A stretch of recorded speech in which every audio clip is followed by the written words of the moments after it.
Hola a todos. Quiero agradecer al comité organizador por haberme invitado a dar esta charla. Yo soy el doctor Francisco Guarda, yo soy endocrinólogo de la Universidor Católica, profesor asistente y miembro del programa de tumores hipofisiarios de la Red de Salud UC. Y hoy día vamos a tocar dos temas que son súper relevantes para el médico general, ya que son urgencias endocrinológicas que si bien no son súper frecuentes, el tener una alta sospecha nos permite identificar a estos pacientes y poder incluso salvarles la vida, ya que estas condiciones son de alta mortalidad, como son la insuficiencia suprarrenal y las apoplejía hipoficiaria.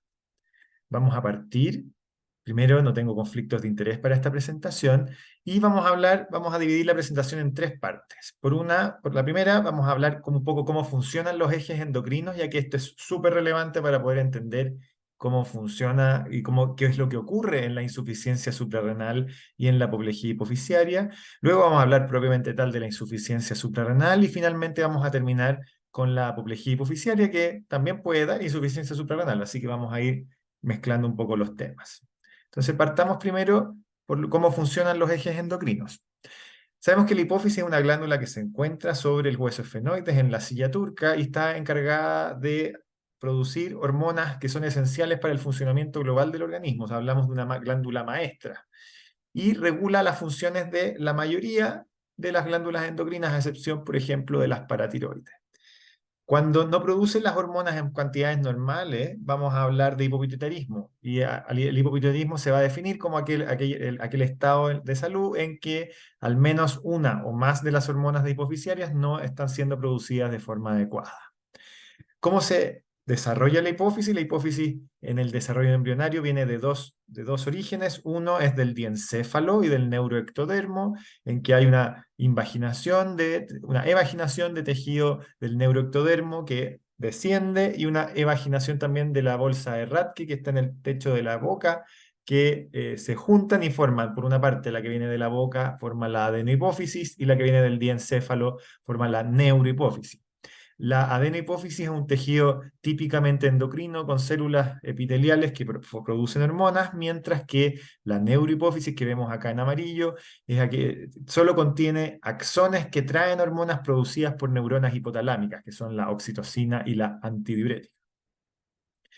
Anatómicamente, como podemos ver acá hay un corte coronal aquí abajo y uno sagital acá arriba. En el corte coronal de aquí abajo podemos ver que está la hipófisis, hacia superior, hacia cefálico está el quiasma óptico, tenemos el tallo de la hipófisis y hacia lateral vamos a tener las carótidas, los sifones carotídeos y el seno cavernoso derecho e izquierdo, los cuales contienen estructuras nobles como el tercero, el cuarto, dos ramas del quinto y el sexto nervio craneano. Entonces, cuando hay algún tumor, habitualmente no los adenomas, pero algún tumor que produzca compromiso de los senos cavernosos puede también alterar la oculomotilidad. Y en esta vista sagital podemos ver la adenohipófisis hacia este lado, la neurohipófisis hacia el otro, con una parsa intermedia que en el humano es más bien una estructura eh, que no se ve mayormente.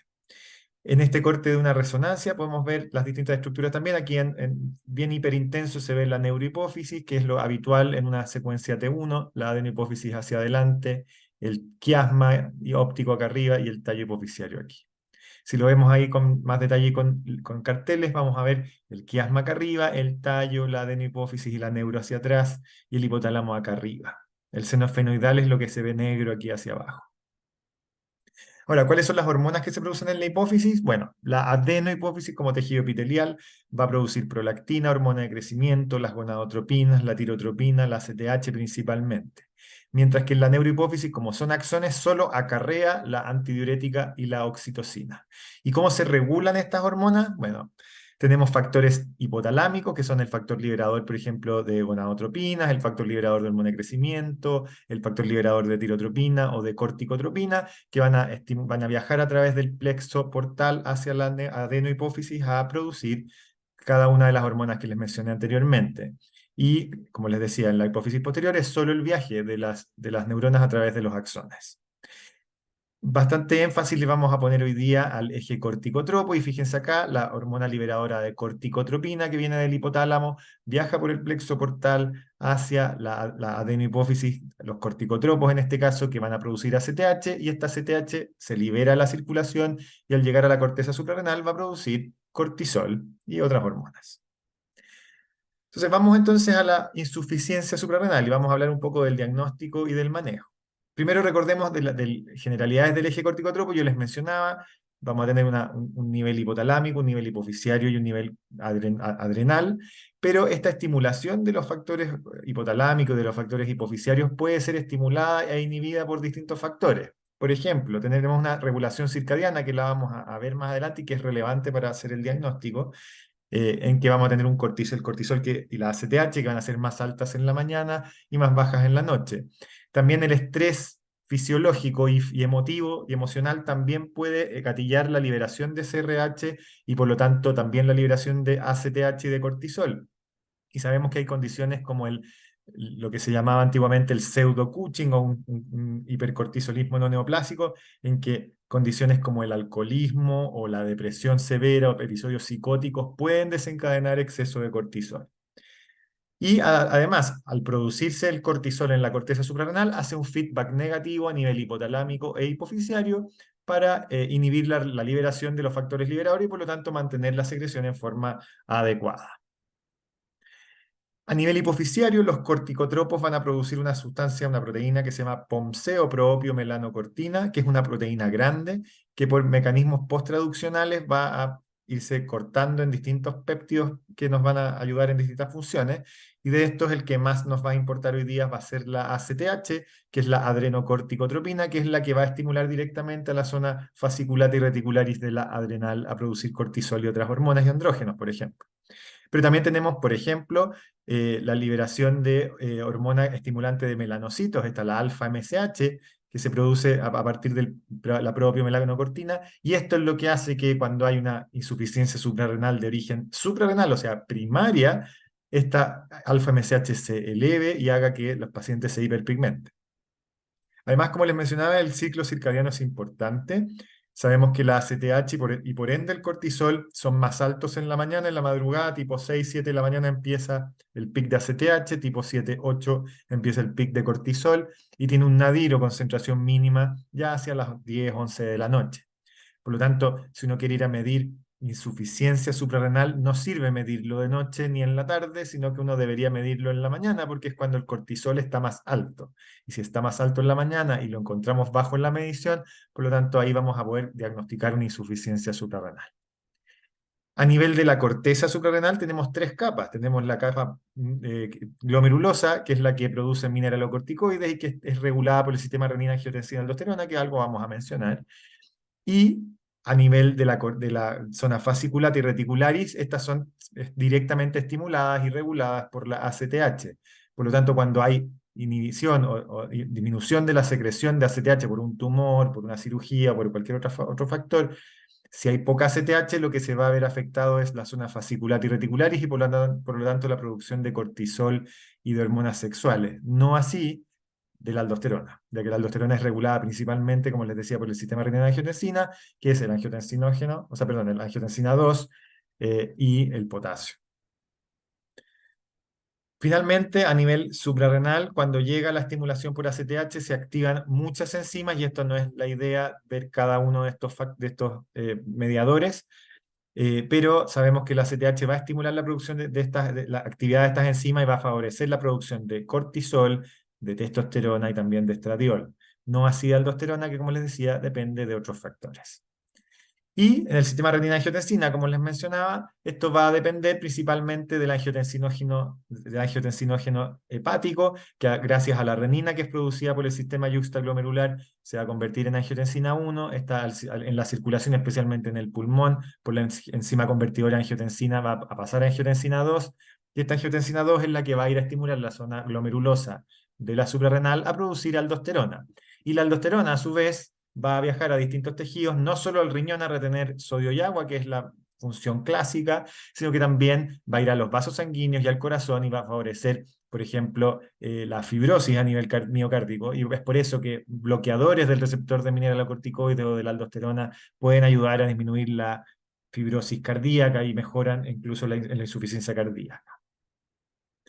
Ahora, si vamos directamente a la insuficiencia suprarrenal, vamos a tener dos grandes grupos. Tenemos la insuficiencia suprarrenal primaria que vemos aquí, que es por falla de la suprarrenal, por eso es primaria, el órgano efector, y como la otra causa, la causa secundaria o terciaria, si lo leen en algunas fuentes, es cuando es por causa central, es decir, hipófisis o hipotálamo.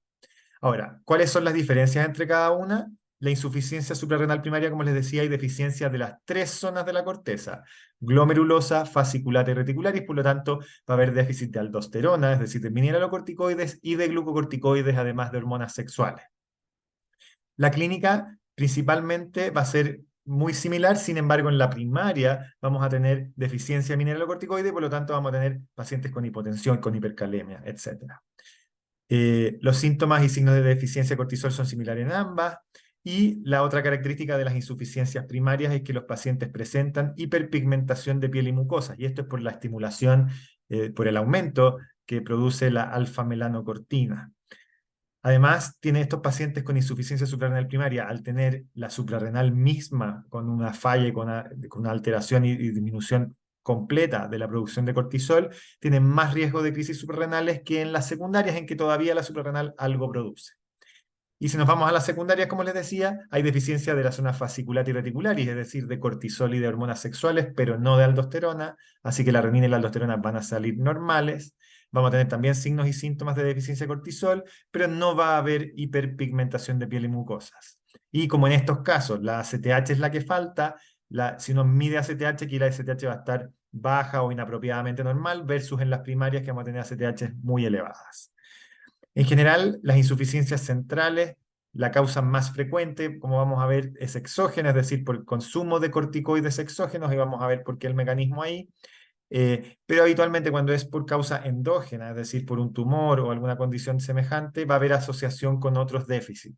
Pueden haber déficit de hormona tiroidea o déficit de gonadotropinas, etc.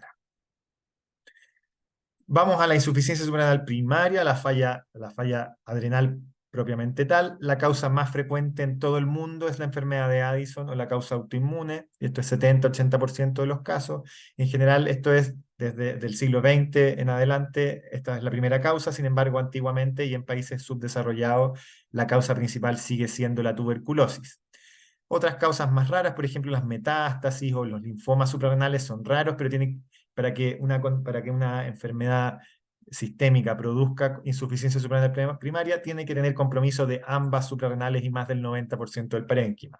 Con solo un 10% de la suprarrenal todavía tenemos función adecuada. Y causas más raras tenemos, por ejemplo, causas genéticas como algunas hiperplasias suprarrenales congénitas clásicas, el uso de algunos fármacos, las meningococcemias, cosas más raras. En el caso de las secundarias, como les decía, lejos lo más frecuente es el uso de corticoides exógenos. Y ahora, ¿por qué le decimos que es una insuficiencia suprarrenal secundaria? Porque el exceso de glucocorticoides exógenos lo que va a hacer es suprimir la producción de CRH y de ACTH centrales, o sea, hipofisiarios hipotalámicos, y por lo tanto, al no haber ACTH y CRH, no va a haber estimulación de la corteza suprarrenal, y la corteza suprarrenal se va a tender a atrofiar. Para atrofiarse la corteza suprarrenal requiere más o menos 4 a 6 semanas de que se deje de haber una estimulación. ¿Qué corticoides lo pueden producir? La verdad es que cualquiera hemos visto insuficiencias incluso por corticoides inhalados, pero puede haber. eh, pero en general puede ser, por ejemplo, los orales o los endovenosos son los más frecuentes, pero también los de depósito, por ejemplo, intraarticulares, algunos tópicos, cremas. Así que siempre a los pacientes que tengan sospecha de una insuficiencia suprarrenal central, siempre debemos preguntarles por uso de corticoides, incluso aunque no se hayan dado cuenta que lo están usando. A veces hay algunas cremas que usan que no saben que tienen corticoides y sí los tienen. Y de las causas endógenas, habitualmente son, como les decía, son asociadas a otras deficiencias de ejes hipofisiarios, y tenemos los tumores benignos, clásicamente los adenomas, pero también craniofaningiomas, meningiomas, metástasis, etc. La inflamación primaria de la hipófisis o secundaria a enfermedades sistémicas como las hipofisitis, entre otras.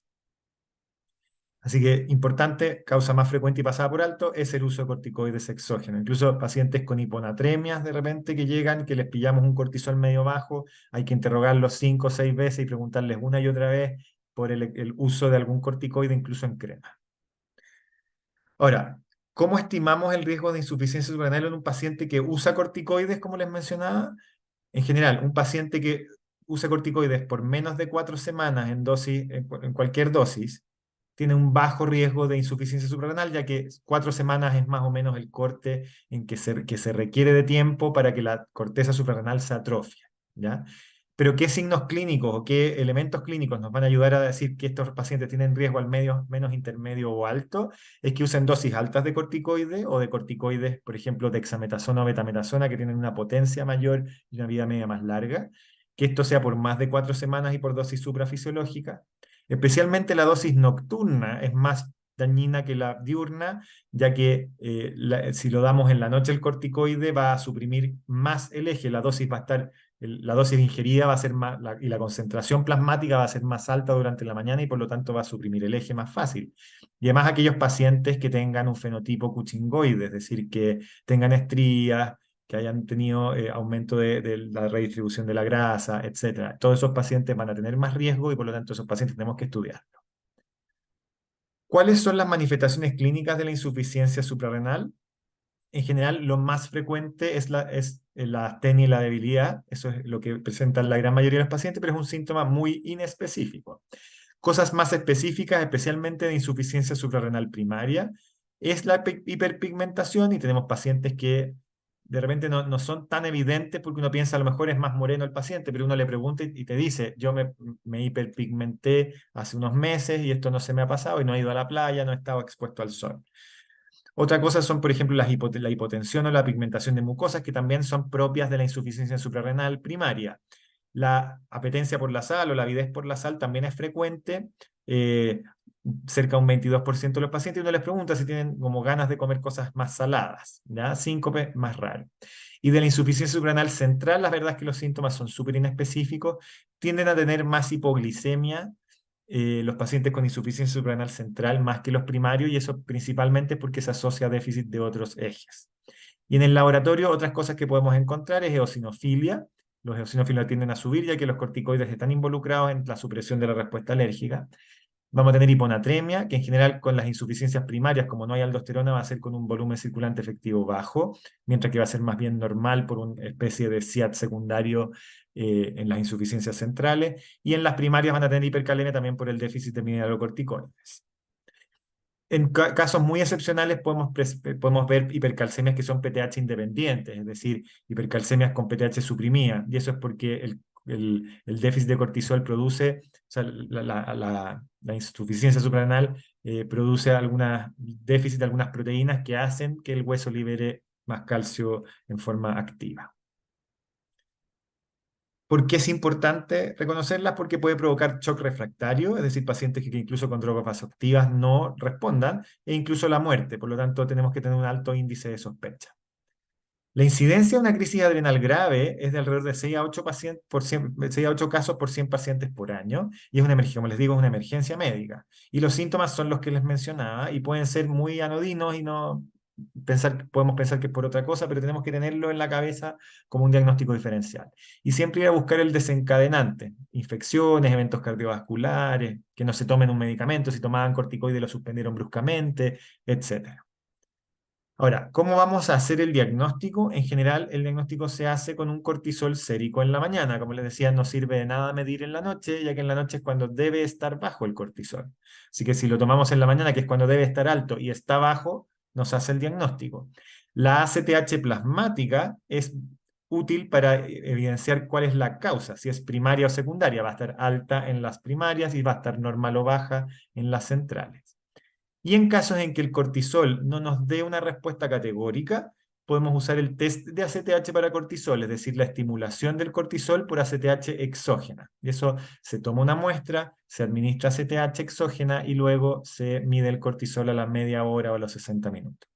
No nos sirve medir el cortisol urinario, ya que este está hecho y diseñado para medir exceso de cortisol, No nos sirve el test de supresión con dexametasona por lo mismo, ya que este está diseñado para buscar hiperfunción, y el cortisol salival nocturno lo mismo. Así que estos no los soliciten. Lo que deberían solicitar es al menos un cortisol sérico y una CTH para ver el origen de la insuficiencia. Así, el diagnóstico para la insuficiencia primaria y también para la secundaria va a ser con un cortisol sérico AM que esté menos de 5 microgramos por decilitro, perdón, y la CTH en general en la insuficiencia suprarrenal primaria va a estar sobre 2 veces el valor normal versus en la central que va a estar normal o baja. El gold standard para evaluar esto es el cortisol basal hipo-ACTH que les mencionaba. Y lo vamos a hacer en aquellos casos en que el cortisol sérico no nos permita hacer el diagnóstico en forma adecuada porque resultó en zona gris.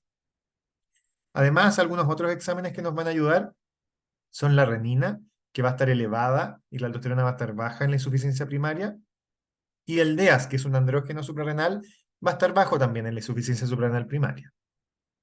Por otra parte, en la insuficiencia suprarrenal secundaria no vamos a tener alteraciones de la renina y la aldosterona, y en general el DEAS también puede estar bajo, ya que la ACTH lo estimula. Una vez que tenemos la confirmación diagnóstica, si sospechamos que es primaria porque tiene una CTH elevada, vamos a hacer un TAC de abdomen para ir a buscar la causa. Habitualmente no vamos a encontrar más que una atrofia suprarrenal. Y en las insuficiencias suprarrenales secundarias debemos ir a buscar con una resonancia magnética de silla turca, si es que no hay una causa evidente como el uso de corticoides en dosis alta, para ir a buscar un tumor hipoficial. ¿Cómo los vamos a tratar? En general, se usa dosis de corticoides que son más bien en adultos estándar y usamos entre 10 y 20 miligramos al día, ya que esa es la secreción habitual del cortisol en el organismo, en el adulto. Y lo que vamos a buscar es reproducir el ritmo circadiano, es decir, una dosis mayor en la mañana que al despertar.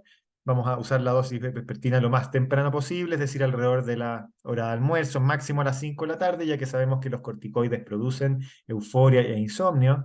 Y uno puede dar un refuerzo extra si el paciente, por ejemplo, más en la tarde se siente un poco más agotado, le baja la energía, podemos darle un extra en casos necesarios, especialmente cuando se va a someter a algún estrés físico más tarde, por ejemplo.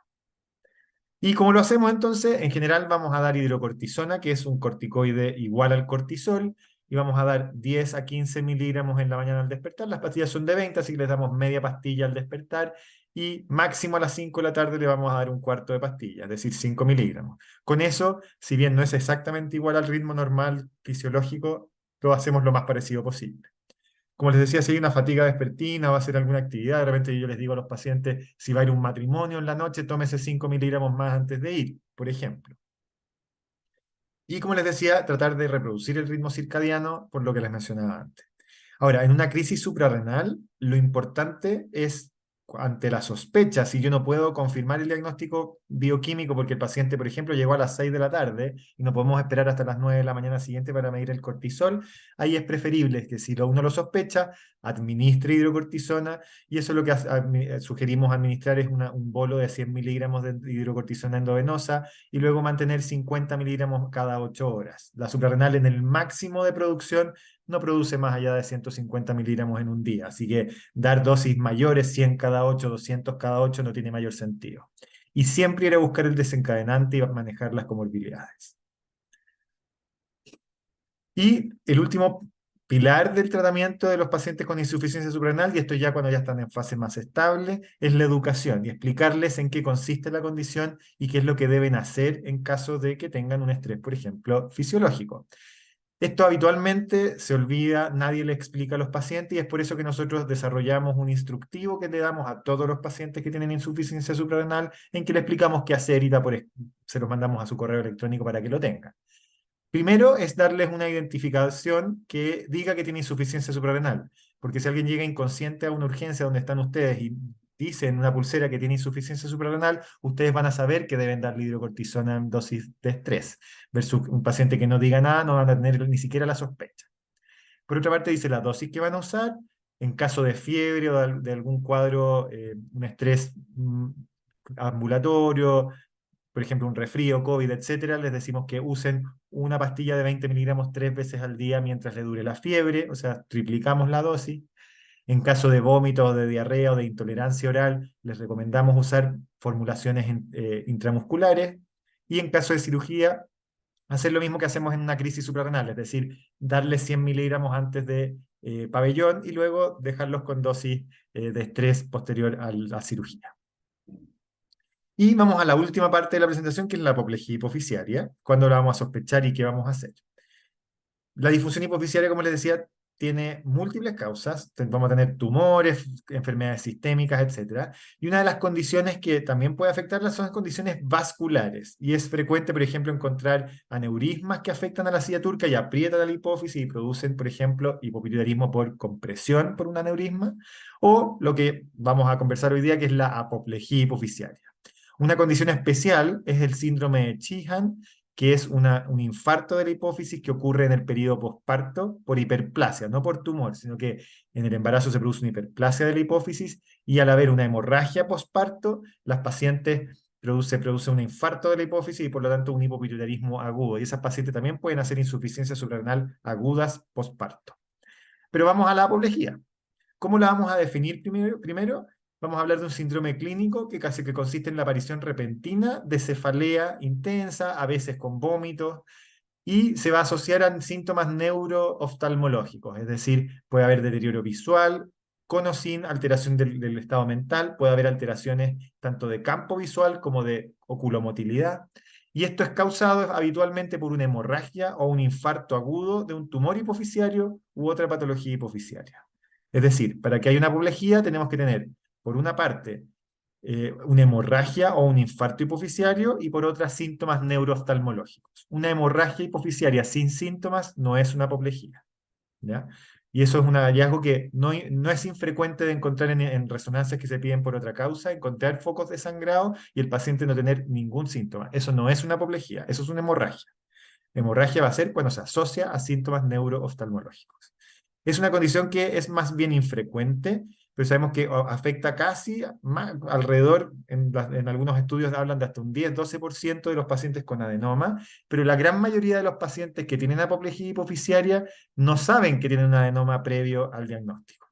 Promedio de edad alrededor de los 50-60 años y la incidencia es 0,2 por 100.000 habitantes año en pacientes con adenoma.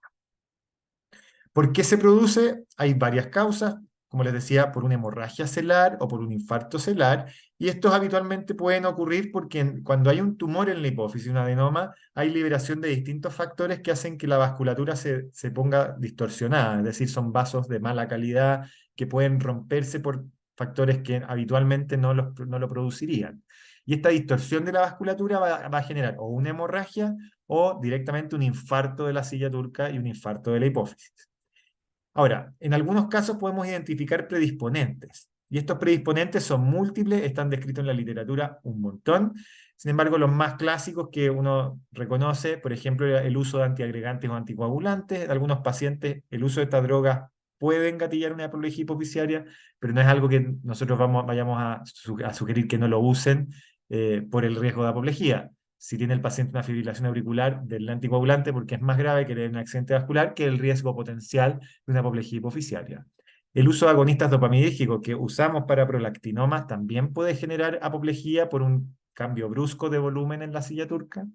El uso de agonistas de GnRH, por ejemplo, en pacientes con cáncer de próstata, en que se usa esta como castración química o disminución de la testosterona por el uso de agonistas GnRH, está descrito y publicamos hace un par de años atrás la experiencia en un hospital en Estados Unidos, fui parte de los coautores, de cómo algunos pacientes por esta razón generan una apoplejía. Son 4 casos de cientos de pacientes tratados, así que en verdad la probabilidad igual es súper baja. Y otros, por ejemplo, trauma o viajes en avión, también podrían desencadenarlos por los cambios de presión, por ejemplo. Sin embargo, el uso de estas drogas no es que vaya a producir la apoplejía, sino que es un predisponente que uno puede hacer el estudio en forma o analizarlo en forma retrospectiva después del evento. Las manifestaciones clínicas en general, el 80% de los pacientes va a tener una cefalea de inicio súbito y esto es por la expansión de la presión en la silla, en la región celular y por lo tanto la irritación de las meninges y eso va a llevar a dolor de cabeza. 45%, 50% de los pacientes pueden presentar hipopituitarismo y de las cosas frecuentes es la insuficiencia suprarrenal, que puede ser mortal. Por lo tanto, en estos pacientes debemos sospechar insuficiencia y debemos suplementar ante la duda. También pueden tener hipotiroidismo, hipogonadismo, etcétera, y pocas veces van a tener déficit de antidiurética o lo que llamábamos antes una diabetes insípida. Y alteraciones visuales, en general, 50 al 70% de los pacientes pueden tener alteraciones visuales, y esto puede ir desde la agudeza visual absolutamente deteriorada con visión de luces y sombras, a solo alteraciones de la oculomotilidad. Y sabemos que cuando hay alteraciones solo de la oculomotilidad, la cirugía la verdad es que no aporta más que la observación. Lo vamos a ver más adelante. Entonces, ¿cómo hacemos el tratamiento en agudo? Primero, estabilizar al paciente. Lo más importante es que tenga buena perfusión y que el paciente sobreviva. Y es por eso que nosotros lo que vamos a buscar es estabilizarlo, y eso es porque la mortalidad está dada por el hipocortisolismo agudo. Vamos a sugerir habitualmente monitorizarlo en una unidad de paciente crítico, y vamos a aportar suero y, por supuesto, administrar corticoides en caso necesario si es que lo sospechamos. Dentro de la evaluación inicial, también es evaluar electrolitos y glicemia. Sabemos que estos pacientes pueden hacer por insuficiencia suprarrenal o hipotiroidismo, que habitualmente tienen que ser más crónicos para que se produzca esto. Pueden producir hiponatremia o, por otra parte, déficit de hormona antidiurética que lleve a una diabetes insípida. Por lo tanto, ir a buscar hipernatremia, hiponatremia e hipoglicemia en estos pacientes. Lo segundo es tomar una muestra crítica. La verdad es que si no se puede tomar, no es pecado no hacerlo. Sabemos que es más importante que el paciente sobreviva y que le den corticoides, por ejemplo, a que sepamos que tiene una insuficiencia de cortisol. Así que en estos pacientes, si es que no podemos tomar una muestra crítica de distintas hormonas, administramos la hidrocortisona nomás y después haremos el estudio más adelante.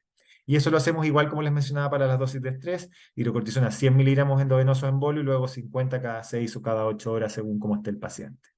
Y una vez que ya hemos dado hidrocortisona, pensar en suplementar las otras hormonas. En general no es necesario en agudo, salvo el eje tirotropo, y ahí podemos iniciar levotiroxina después de haber iniciado la hidrocortisona. Y lo tercero, que es muy, muy relevante, es que estos pacientes con apoplejía hipoficiaria sean evaluados por un equipo multidisciplinario que debe incluir un neurocirujano experto en hipófisis, ojalá un neuroendocrinólogo, un endocrinólogo entrenado, radiólogos, oftalmólogos, etc. Y la cirugía en estos casos no es de regla. Hay varios trabajos que muestran que el manejo conservador es tan bueno como el manejo quirúrgico en casos seleccionados, y por lo tanto, con una adecuada estratificación de riesgo por un equipo que tenga experiencia, esto podría hacerse de forma adecuada, y algunos pacientes solo con la observación andan súper bien. Les voy a mostrar, para ir terminando ya, dos casos clínicos. El primero es y son casos reales que nos llegaron a nosotros. Este es un hombre de 56 años sin antecedentes mórbidos, no tenía ninguna patología hipoficiaria que supiera, sin medicamentos, no fumaba, no tomaba, no usaba drogas, y consulta por una cefalea ictal y vómitos de 3 horas de evolución. Ante este motivo de consulta, cualquier persona en una urgencia va a pensar: esto puede ser una hemorragia subaracnoidea. La apoplejía hipoficiaria va dentro de los últimos diagnósticos diferenciales que debemos pensar. Ahora, ¿cuándo vamos a pensar en la apoplejía? Cuando se asocia a estos otros síntomas que ya les mencionaba antes.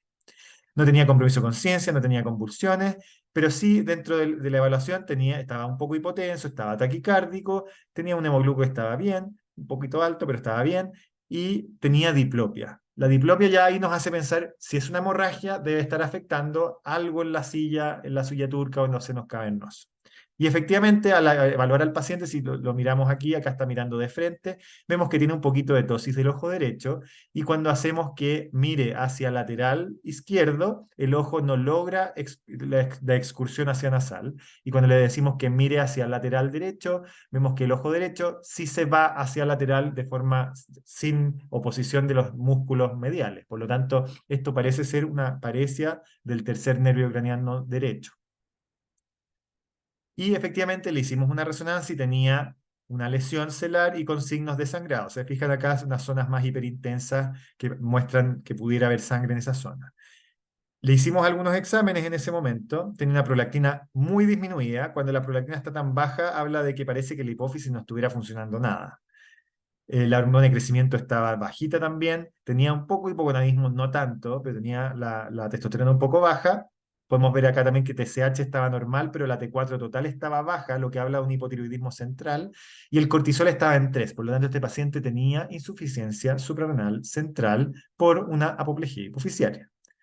Y lo que hicimos en este paciente, como era solo diplopia y no tenía un compromiso visual que era progresivo, y se estabilizó con la administración de distintas de hormonas como la hidrocortisona y la levotiroxina, decidimos hacer un manejo conservador.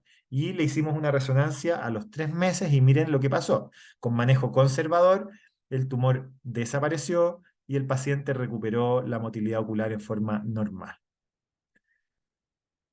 Este segundo caso y último caso es un poco más dramático. Esta es una mujer, una niña de 17 años que no tenía antecedentes mórbidos, no ingería medicamentos. Sin embargo, lo que sí refería es que a los 17 años estaba en amenorrea primaria y había consultado con otros colegas que le habían dicho que era normal no tener la regla a los 17 años, lo que no es normal.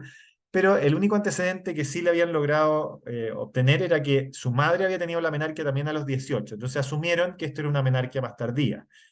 Nunca debemos asumir eso. Siempre debemos al menos hacer algún estudio básico en estos pacientes. Pero esta paciente estaba así, estaba en seguimiento y consultó porque hace 3 días comenzó con una cefalea ictal nuevamente, vómitos, mareo, sin compromiso de conciencia, sin convulsiones, pero sí con progresivo deterioro de la agudeza visual. Y cuando llegó a la urgencia, que llegó un poco hipotensa, taquicárdica nuevamente, con un hemogluco que estaba al límite, llegó solo con visión luces y sombras, no podía contar dedos, no tenía buena agudeza visual y la perfusión estaba límite. A esta paciente, teniendo compromiso visual más una cefalea, se pensó que podía tener una apoplejía hipoficiaria y se le hizo una resonancia. Y como podemos ver en esta imagen, vemos estos son los cortes en T1, en T2 y en T1 con contraste, la tercera columna. Vemos que tiene una gran lesión en la silla turca con un componente quístico hacia cefálico que compromete y comprime por completo el nervio óptico. Acá el nervio óptico no lo podemos ver, está completamente adelgazado y que ocupa absolutamente toda la silla y los senos cavernosos. Si vemos acá en este corte sagital, vemos que tiene estas líneas. Y esta línea es un nivel líquido-líquido que corresponde a sangre que en el fondo los elementos figurados se acumulan hacia abajo cuando el paciente está acostado. Y por lo tanto podemos confirmar que aquí hubo una hemorragia y en una paciente con un tumor hipoficiario previo. Le hicimos exámenes y en el estudio hormonal resultó tener una prolactina de 4000. Nosotros sabemos que los prolactinomas se tratan con medicamentos, sin embargo, en una paciente con un compromiso agudo y progresivo de la agudeza visual, es preferible someterla a cirugía. Tenía además el eje gonadotropo completamente suprimido, con una hormona de crecimiento que estaba baja y el sodio, la TSH y la T4 estaban normales. A esta paciente no se le hizo cortisol, ya que venía con compromiso hemodinámico parcial y además que en la urgencia, antes de que la pudiéramos hablar nosotros, ya le habían pasado hidrocortisona, que es lo que deben hacer. O sea, si viene con compromiso y sospechan que pueda tener una insuficiencia suprarrenal, deben darle hidrocortisona. Y lo que se hizo fue evaluarla en el equipo multidisciplinario y dado este compromiso visual severo y progresivo, con una lesión que tenía pocas probabilidades de resolverse en forma espontánea, preferimos hacer una resección transesfenoidal de la lesión cerebral, la que se hizo dentro de los primeros 7 días.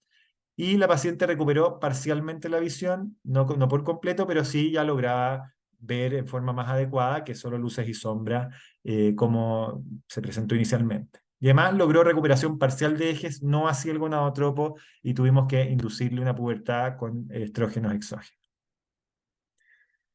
Así que eso es un poco lo que les quería contar hoy día. Este es el equipo con el que trabajo en la Universidad Católica. Está la doctora Nilo, que me ayudó con esta presentación, nuestro neurocirujano, que es el doctor Pablo Villanueva, otorrinos, el doctor Callejas y la doctora González, y un equipo de neuroradiólogos, neuropatólogos, neurooftalmólogos, radioterapeutas, especialistas en fertilidad, que es importante para poder darle una evaluación completa al paciente con tumores hipoficiarios.